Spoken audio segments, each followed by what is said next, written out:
এটাকে কেন্দ্র করে সারা বিশ্বব্যাপী যে আলোড়ন তৈরি হয়েছে সেটা হচ্ছে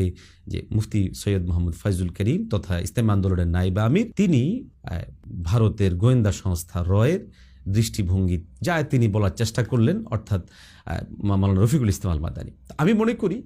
প্রিয় ভাই মাওলানা রফিকুল ইসলাম আল মাদানী সে তার বক্তব্যে যতটুকু বলেছে যে তার সামনে সে